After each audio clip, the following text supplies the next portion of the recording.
Good afternoon, everyone, and thank you for continuing to join us for the Lean Conference. We hope you're enjoying your time so far today. We're very fortunate to be joined at this time by Craeg Strong from CTO and Ariel Partners for the presentation Jira and Kanbanize, Clash of the Titans. So I hope I pronounced that right, Craeg, and a moment to introduce him as well. Craeg is the CTO of Ariel Partners, a small IT consulting company based in Times Square. His company works with both federal agencies and commercial companies. He is a PMP, a PMI ACP, Scrum CSP, SAFe SPC, IC Agile ACC ATF, and Kanban coach and trainer, KCP AKT, and is currently designing a government framework for Agile projects at a scale for the Social Security Administration. We're very fortunate to have him join us. And at any time you have questions during this presentation, don't hesitate to ask. He'll be taking questions periodically, including at the end. Thank you so much. We hope you enjoy the presentation.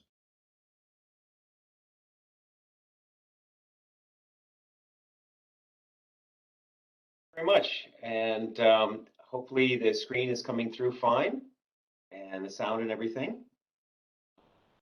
It's good. All right. So thanks everyone for joining me.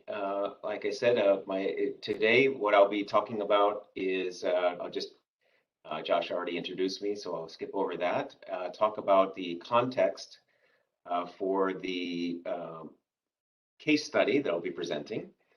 Where this analysis took place and what were the customer requirements, and then just a brief review of the two top contenders, Kanbanize and Jira, and what eventually happened, which way we went. So, all right. So first, just briefly, alphabet soup there.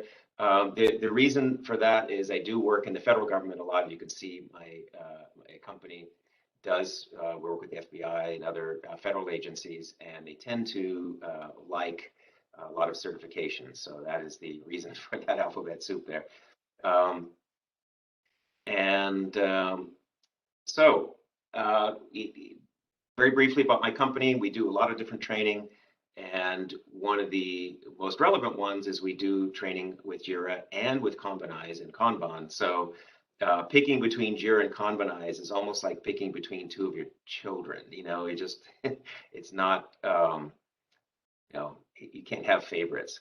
So I try to be as so really when whatever conclusions come out of this, we should best say that was that was specific to a context, to a company, and certainly it may be different for yours, but hopefully that going through the process with me will be informative to you. So let's talk about the context for a minute. This was for an online learning company, and what's really interesting about this company is their mission is to help kindergarten through 8th grade students love and excel at math. And in their opinion, every child should love math and should be able to excel at it. There's no such thing as, oh, I'm not good at math. That's just nonsense. And they do have primary school lessons in production right now. And what's really interesting, which I didn't know, is nearly a third of all students in the U.S. actually use their products. And of course, prior to the pandemic, they were modest in growing, and as soon as the pandemic hit, they've just been growing exponentially. So really, what's been happening is they were used to a way of working with sort of a small, tightly knit, neat team, and suddenly they can no longer do that. They're hiring very quickly. They have and their senior management are basically at risk of burnout because they're trying to do everything the same way that they did with the time and attention to detail that they've always had.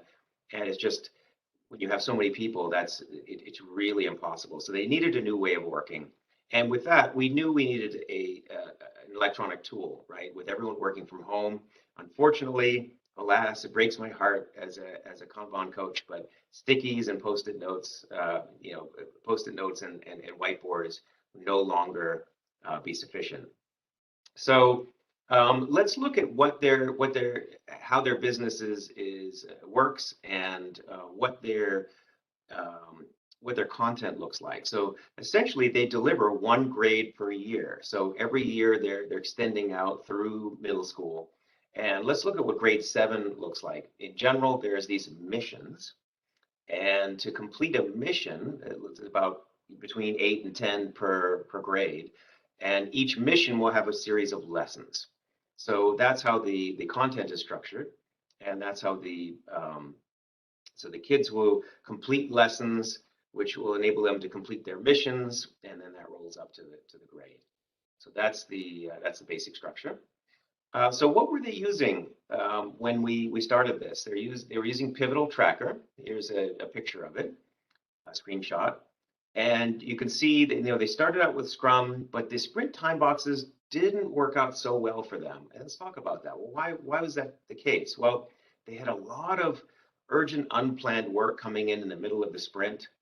And a lot of their tasks are for missions that have very specific due dates. So what's really interesting about this company is that, yes, they're a software development and delivery company, but they had a lot of fixed date stuff. They had a lot of things that were sort of that had to be uh, scheduled in advance. For example, photo shoots.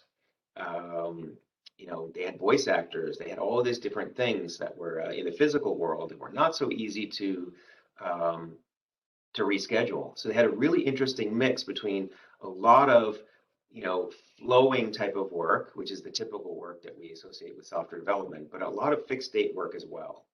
And they had a lot of coordination required with all these different teams, specialists, video production, and instructional designers. So it was really interesting and quite complex compared to a lot of the other companies that I've coached for. Um, so what were the designers using? Well, they were using a different tool, a totally different tool. They were using Asana.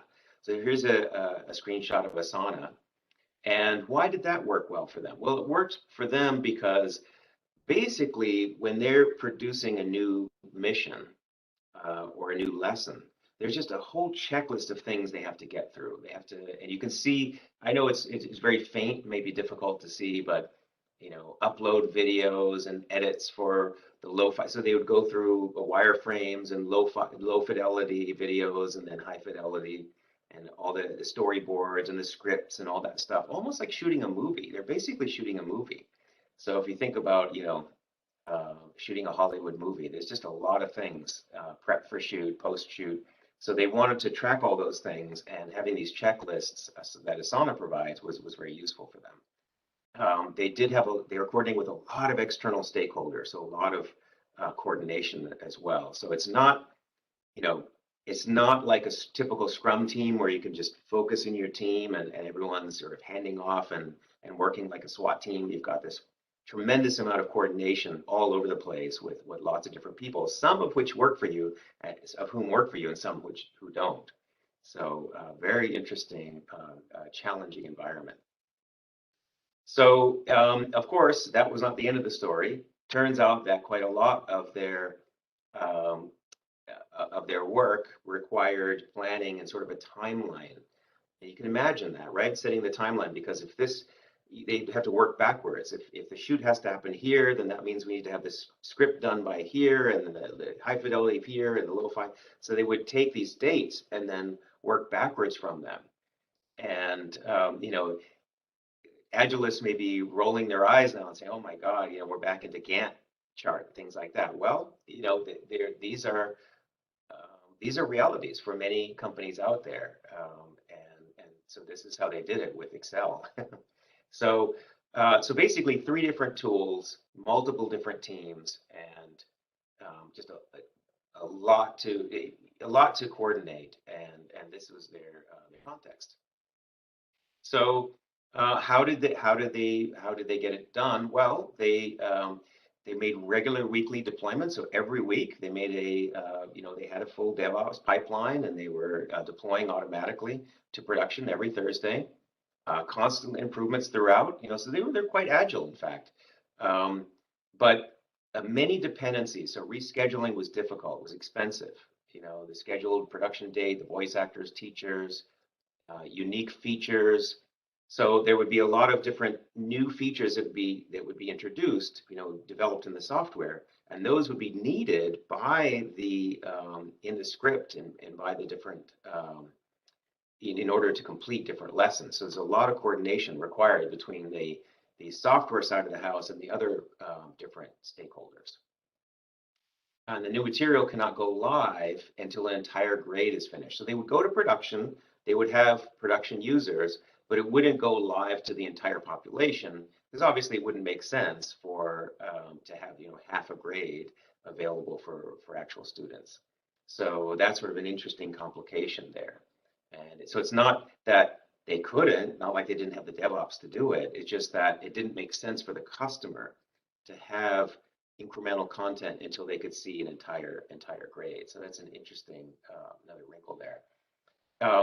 And this interface, what they were doing, how they were teaching math was completely new. This had never been done before. They were trying to teach math in a way that had never been done.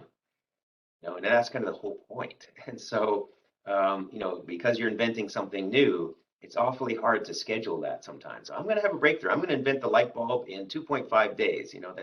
It's really hard to put an exact date on that. Another thing they observed is that each grade was taking longer. And if you think about it, it kind of makes sense. Sixth grade math is more difficult than fifth grade math, kind of by design. So it's getting more difficult, it's getting more complex. There's more interesting concepts and things so that it makes sense. But that makes it very, very difficult to forecast, because we know how long things took in grade 5. There's no guarantee that would serve as a good basis for grade 6. So yet another complication there. So let's look at the analysis that we made. And before I move on, this is actually a good point. Let's just see if there's any questions on the context there. Didn't see any questions in the chat. Josh, are you seeing any questions there? Otherwise, I can move on. Not seeing any questions at the moment, but if anyone does have questions, you're encouraged to ask them at any time. Craig will take periodic stops just to make sure that we're answering any questions you may have. Yep, no problem. All right, so that was our fairly complex context, and very, very interesting context. So let's look at the needs. So what did we do? So what I did is I worked with them to design a work systems topology. Now, this takes a little bit of explanation. So this is part of an Agile framework, a new Agile framework I'm quite excited about, called Flight Levels. And Flight Levels basically introduces the concept of 3 viewpoints from which you can look at an organization. There's a team level, there's the value stream or coordination level, and there's a strategy level. And that's itself isn't really that new. If you look at Scaled Agile framework, there's typically 3 levels, things like that. But the toolkits that are provided in the Flight Levels framework are pretty interesting. And what I like about them is they're extremely lightweight, but they're also very powerful. So not very complex, not like you have to go to 5 different courses before you can understand anything. It's very, very simple to get in, but very powerful. So one of the first things that you do in the Flight Levels framework is design a topology. Now, this is not big design up front. This is not designing a whole organization. What this is doing is taking a little bit of time and seeing what the work stream, what the value streams are, and how does everything plug together.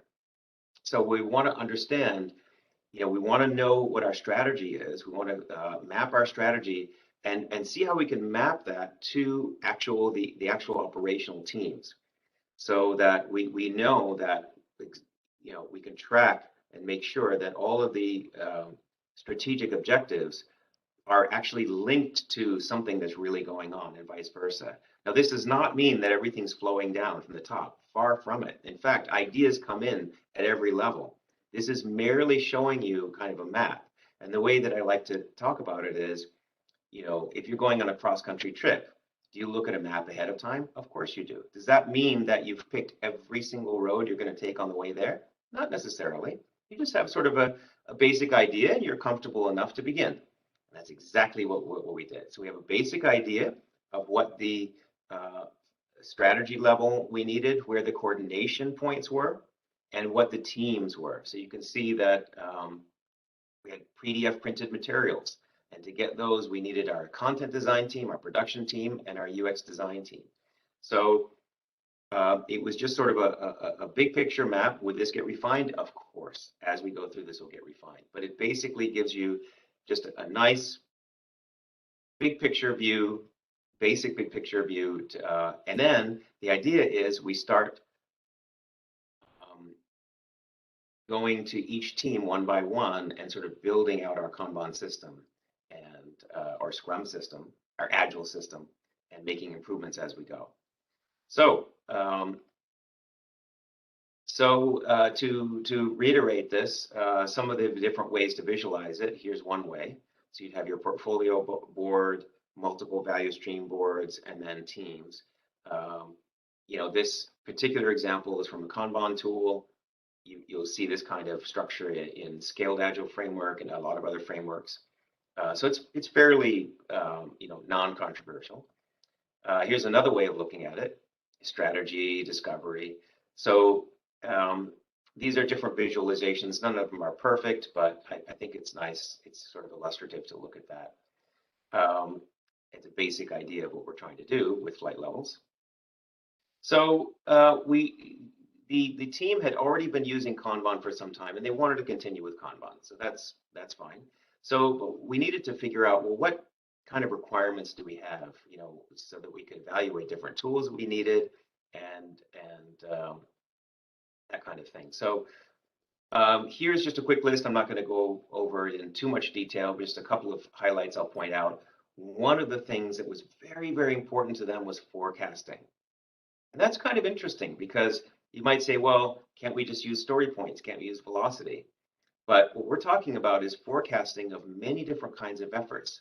Forecasting how long it will take us to develop content, you know, designers to develop content, how long it would take script authors to author a script, you know, how long it will take to shoot a you know, a bit of a movie, right? So it's just forecasting of all different kinds of things. So it's much, much bigger than just software. So could you extend story points to all this? Maybe, but it's not really a good fit. Is everything a story? It's kind of the tail wagging the dog. So we wanted something more general, a more general approach to forecasting. Fortunately, there absolutely is such an approach, and it's part of the sort of no estimates approach, where you right size the things that you're working on, and you can use Monte Carlo simulation for that.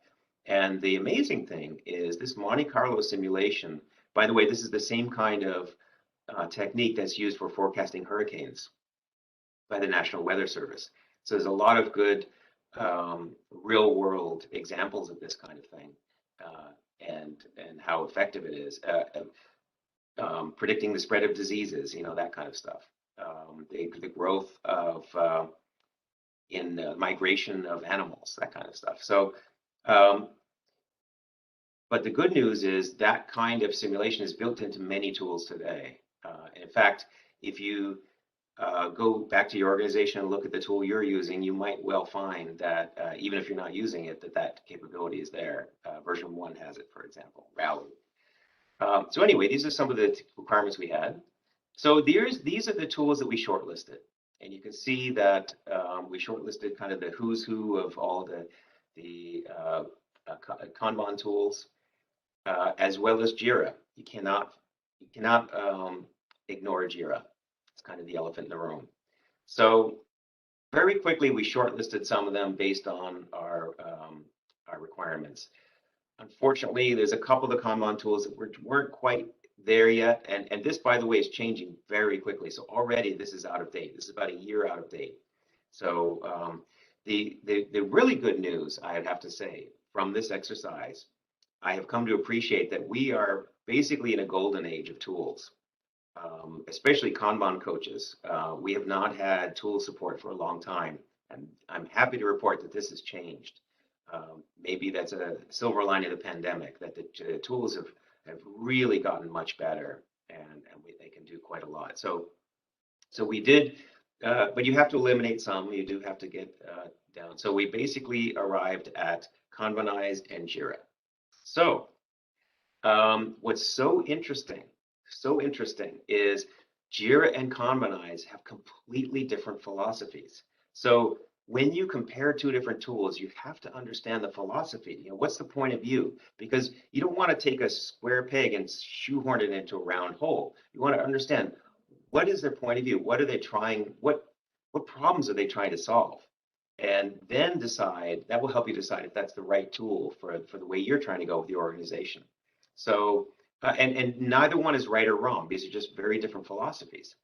So in Jira, the philosophy is let 1,000 plugins bloom. And that, I would say that's a real strength of Jira.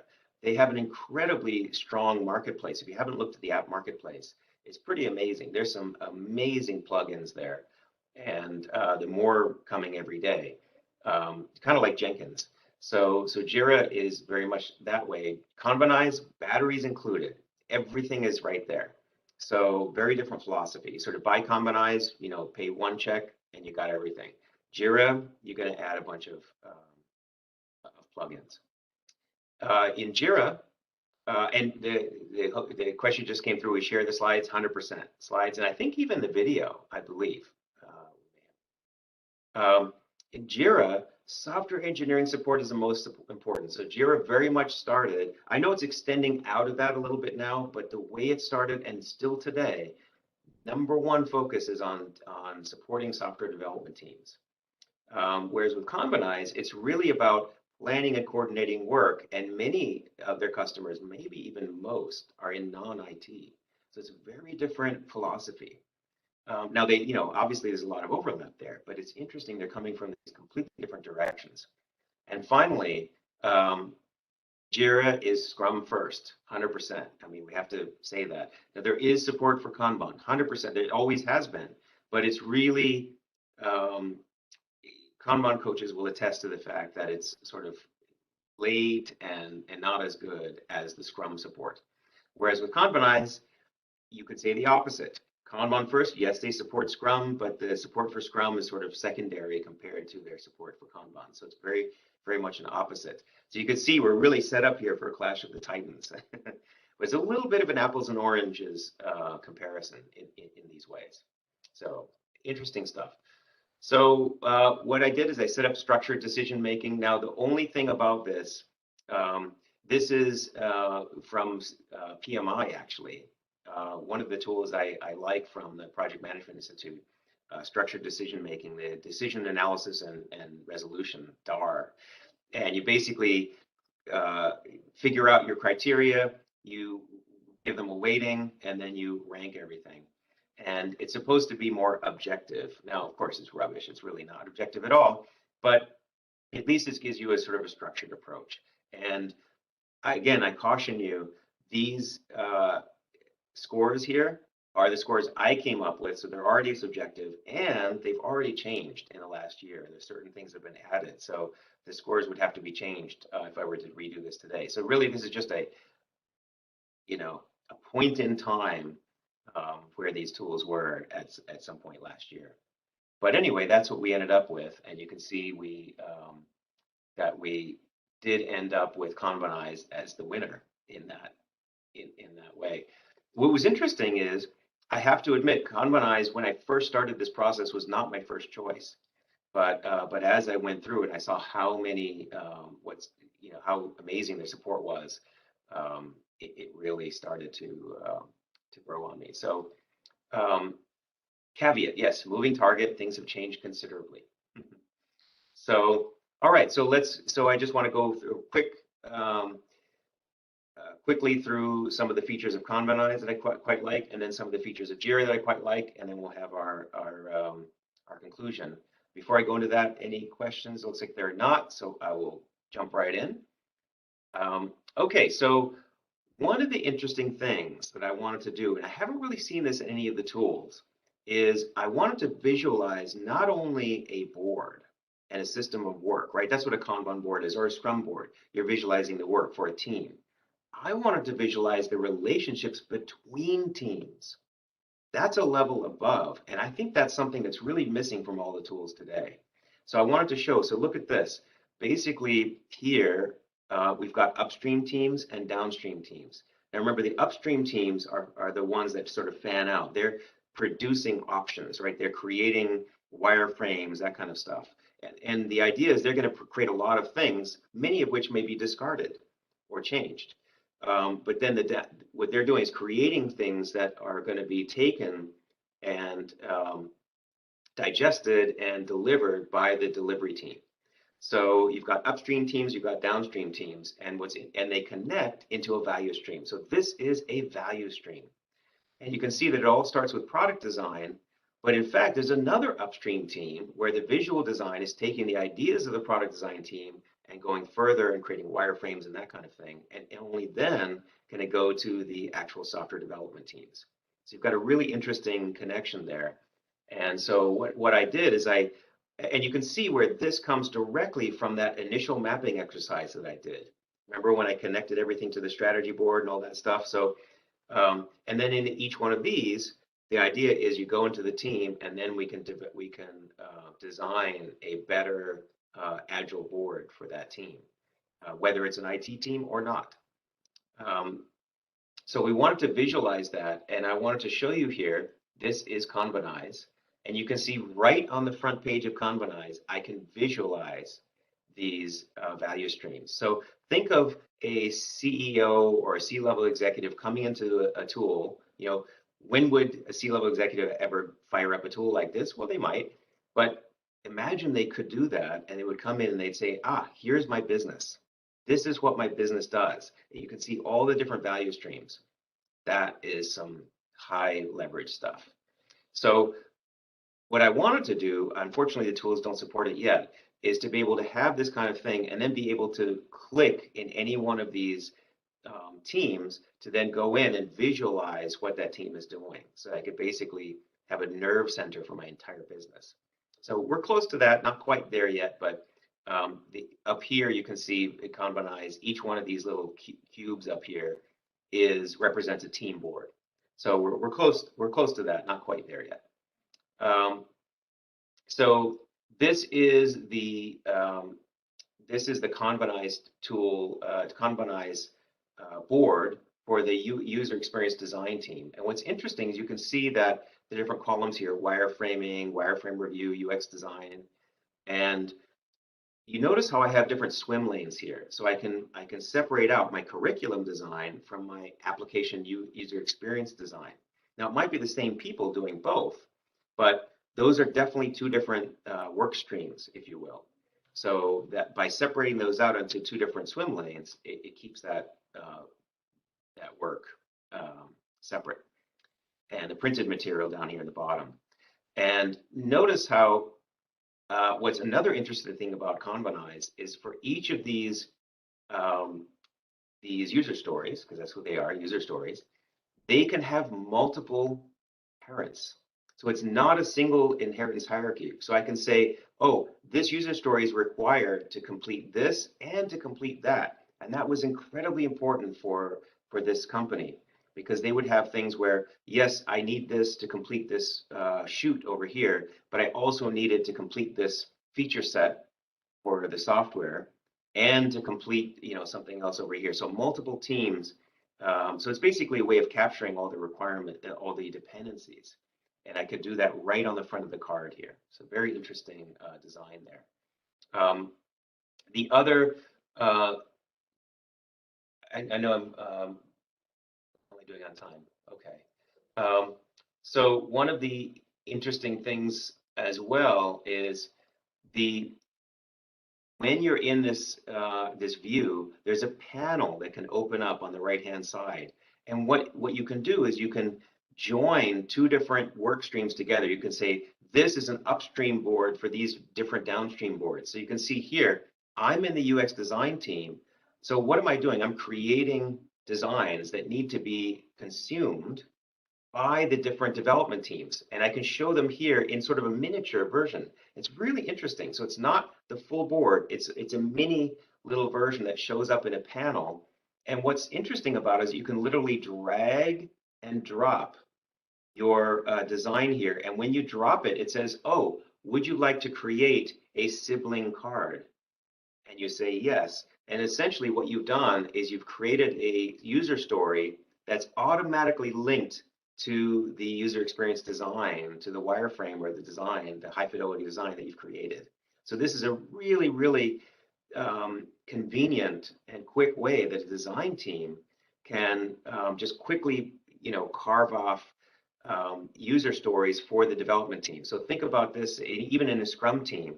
If this were the, you've heard of double loop Scrum, where you've got your design, your discovery going, and your user experience design going in parallel with your delivery, and constantly peeling off new user stories and getting them ready for the development team. So this is a really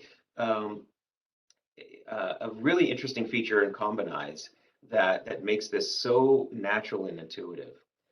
All right, you can see also here where this is another feature of many of the Kanban tools where you can actually subdivide columns. You cannot do that in a lot of other tools, but you can in Kanban tools.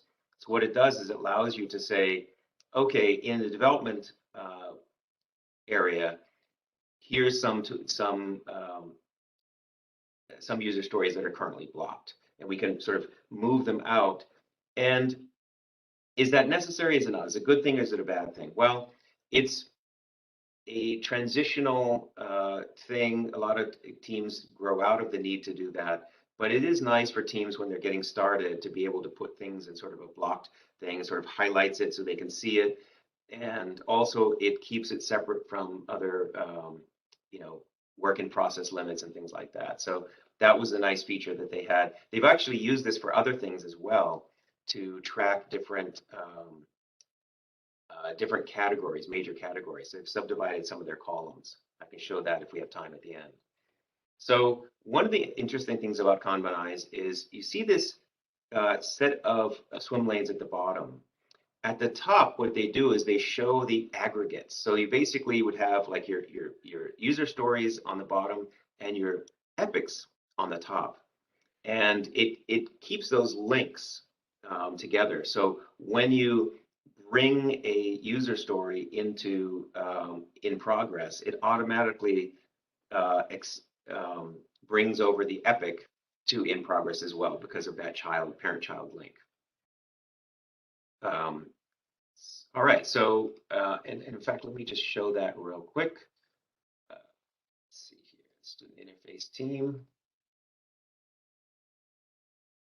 So you can see here's the child user story. Oh no, I don't have it. Okay, all right, we'll get to that at the end. Another feature of Kanbanize is timelines. So the way they've done time is very interesting. You can see here we've got our board on the bottom, and what I've done is I've aggregated because I want to see. One of the big questions that the team had was, are we going to finish on time? Are we going to finish grade 7? Here's the grade 7 overall timeline.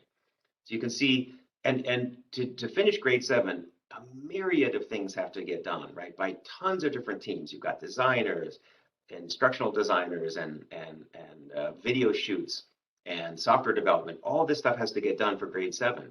Now, not all of the software development that's going on has to do with grade 7. Some of them are overall improvements to the software and other things that are happening, but a lot of it is required for grade 7. And the cool thing is you could simply put those under here. You see these little squares on the bottom here of this green bar. Those are all of the different components that have to get done in order to have grade 7 done. And that gets subdivided. So under grade 7, there's mission 8, mission 9. So these are two child, but still composite things that have to get done in order for grade 7 to get done. And Kanbanize has this amazing stacking feature, so you can have these timelines. And the question is, well, what can you do when you have that? Well, take a look at this. I wanted to show you here. If we go into the student interface team, and let's say this is a timeline, and really these timelines, they're just a different kind of card. These are all cards on a Kanban board. It's just this card is lengthier, and it's tied to a calendar time. So, but one of the things we can do is say, well, am I going to finish this on time? And so if I click here and I say, look, how are we doing on this? Are we gonna finish on time? So let me do it, and I'll explain what I'm doing in a second. Setting a couple settings here, run a simulation, and what we're doing is running a Monte Carlo simulation. And what it says is, according to the optimistic projection, we're going to finish in 36 days, a median 36 days, and we'll make it. But according to a realistic or a pessimistic projection, we're not going to make it.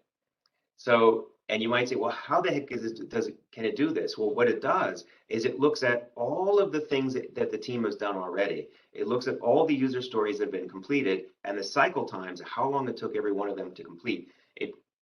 It puts all of those into a mathematical system,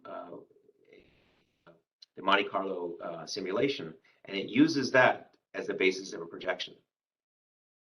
So very, very interesting. And you can see it's right there in the card. You just click and you can immediately get your forecast. Now, scale comes into play when sometimes you don't have enough information. So you haven't been running the system for a long time. You still want to get a projection. You know it's not going to be as high quality, but you can actually, it's basically an advanced feature of Kanbanize for doing projections and sort of calibrating them. I will mention one thing. Remember how I said grade 6 is more complicated than grade 5? So scale is one of the things you could do if you said, look, I want to run my projections for grade 6 based on grade 5, but I want to apply a 1.2%, meaning 20% more, because I feel like grade 6 is about 20% more intensive than grade 5, and that's how you would use scale. So very, very interesting features. And so when I showed this to senior management at the company, they said, well, yeah, of course, we have to do projections. And I said, wait, do you understand how amazing this is and how few products have this? And they were dumbfounded that anyone could ever run software without a feature like this. I love it. So, but anyway, it's really cool how well integrated it is and how Kanbanize can do that. So the flight level 3, the strategy board, is where we would take the strategic objectives, map them onto kind of a roadmap, and then identify OKR. So that's still a work in progress. Haven't finished that yet, but the idea is, of course, that can be tracked as well, and that can be tracked in Jira or any tool really. But that is how you work on flight level 3. All right, so that's Kanbanize, and in the couple minutes I have left, I want to go over Jira. Any quick questions on Kanbanize before I jump into the Jira part? There's not a question directly on Kanbanize, but there was one earlier. It says, how do you guard against the tendency of traditional project manager type to drill down to the detail they are most comfortable with? And I don't know if you want to answer that now or at the end of the presentation. Yeah, I'll touch on it now, but 100%, you're right, because when you're connecting everything, and when you're connecting, user stories to epics, and then you're putting these epics into these larger timelines, and those timelines into even larger timelines, you're 100% right. There's a natural tendency. I mean, we're all completists, right?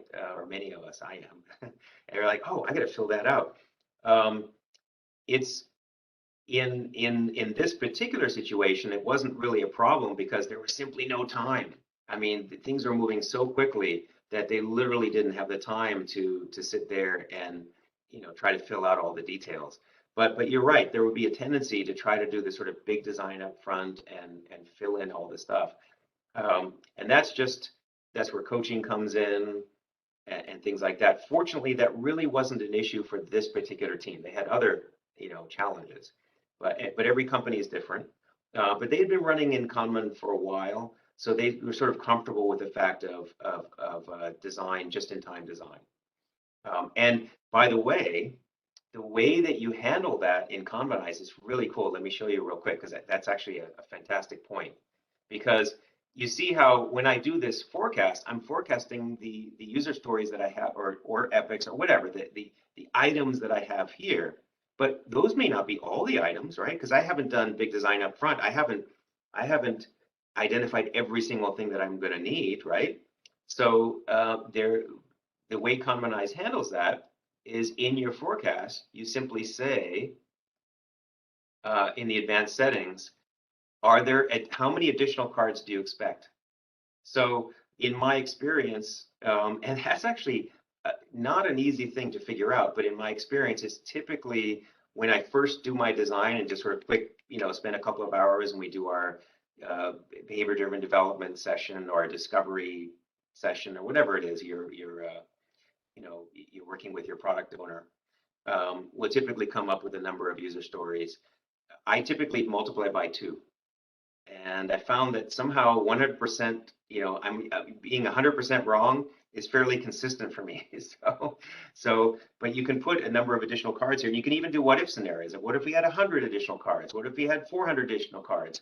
And those will all be accounted for in the simulation. So it's pretty neat how you can do that. But you're right. There's a lot of, this is not a crystal ball. It's not going to tell you things, but what it does is it gives you the tools to run these what if scenarios so easily, so that you can gain some insight. So yes, it's not a crystal ball or a magic wand, but it's neat how it gives you these very powerful tools, and it makes them accessible so that mere mortals can run them. Now, of course, there needs to be training involved and all that kind of stuff. We're not just going to hand the keys to a Ferrari to a 6-year-old. But it's neat that those tools are there and they're made pretty accessible. So on to Jira, and let me know if there's a follow-up questions we can go on at the end. So on to Jira. So here is how we would design that same board in Jira, and you can see it pretty much looks the same, very similar. Versioning, visioning, wireframes, wireframe review. Now, how would you be able to sort of peel off user stories all along the way as you're going through? Well, you can do that. There's this feature in Jira called a global looping transition. And yes, I have 3 Jira certifications. I know way too much about Jira. I realize that, but basically there are these, you can construct workflows in Jira, and you can create these global looping transitions that show up as a button on your Epic. And you can, anytime you click that button, it'll automatically fill in some of the fields and say, oh, here's a new user story. It's automatically set as a sibling or a child, whatever, and it'll just, you can assign it to a different team. And so that's how you could simulate something. It's not quite the same as Kanbanize. It's not a panel that opens up, but it's a pop-up. So it would be fairly close. So far we're almost neck and neck. What about the delivery board? You can see that Jira does have the multiple swim lanes. Absolutely. We have the multiple swim lanes here. And the other thing is, well, what about the timelines? There's, for this educator company, they lived or died by some of these timelines, right? Because they had to get grade 8 done by a certain time. There's a lot of things riding on that, and there's a lot of physical elements there that are very difficult to reschedule. So they would, pick those dates and work backwards, and that's why there's a lot of fixed date stuff. And that happens in a lot of companies, right? Christmas sales, right? There are a lot of things that happen, let's face it, in real life that are at certain dates, and we have to be able to accommodate that. We can't simply say, oh, we're Agile, we don't do schedules. That doesn't work, right? And so there's a compromise there, and fortunately, we can handle that. In Kanban, we actually have a class of service called fixed date, and we know how to accommodate that because we calculate when do we have to start that so that we know we'll finish on time. So, but in Jira, you can actually do that as well. There's a plugin called Structure. It's one of my very favorite structures, and it gives you this sort of hierarchical view here. I have it loaded up in my Jira there. See, here it is. Grade 7, grade 8. And what's even more interesting is there is another plugin called Structure.Gantt, which will give you this graphical timeline on the right-hand side. And what's really interesting about the Jira plugin, it's in some ways it's almost better than what's in Kanbanize, because what you have is a hierarchical structure right built in altogether. So rather than sort of a Kanban treatment where you have Kanban boards on top of each other, this is all one sort of integrated view where you've got your but it's important to remember this is done at a high level. This is not done at the user story level. We are not back in waterfall. This is not waterfall. This is projecting what projected timeframes or target timeframes are for very high-level initiatives within which we have a potentially, not really well-known number of user stories. So it sounds complicated, right? Because it is. It is complicated. You've got these schedules that you've got to meet. You have high-level targets. You think you know how approximately the sort of user stories you might need, but they're not even all designed yet. But this is the world we live in, and fortunately there are tools like this that can help us to deal with it. Is it perfect? No, not at all. But you can see where no matter which way you go, with Jira or Kanbanize, there are some tools that can help us. Finally, there's a tool called Actionable Agile, which gives us a Monte Carlo simulation. And I don't have a screenshot for that, but basically you go into another tool, you click a button, and it'll run the simulation, and it'll show you the whether you're likely to make your dates or not. So one question that always comes up with Jira is, why not advanced roadmaps? I'll leave it here. So here we are, takeaways. Comparing the tools, Kanbanize. We don't have a lot of detailed information about software. We don't have our quick filters. We don't have a JQL. We don't have different things like that. But in Jira, we're also missing some other things. We can't tell if we're on track with one click. We can't drag and drop across swim lanes. We can't have WIP limits that span multiple columns. There's sort of some limitations, especially when it comes to Kanban. We can't colorize the full card, only the left edge. So you can see that there's limitations whichever way you go. But in this particular case, Kanbanize was the selected tool, and I think you can kind of see why.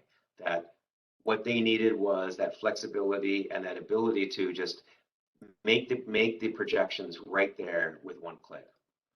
All right, here's the Jira plugins we used, quite a number of them. And takeaways, they're both capable tools. Jira may be better teams for looking primarily for deep integration with DevOps. Kanbanize may be better for teams looking for initiative level planning and tracking capabilities. So if you're doing that high level stuff, non-IT stuff, Kanbanize may be a better tool for you. They're both amazing tools. Like I said, they're both my kids. I can't choose between them. Base Jira is cheaper, but when you add the plugins, then Kanbanize is cheaper. Very interesting. And that's it. Thank you very much. Take any questions if there are.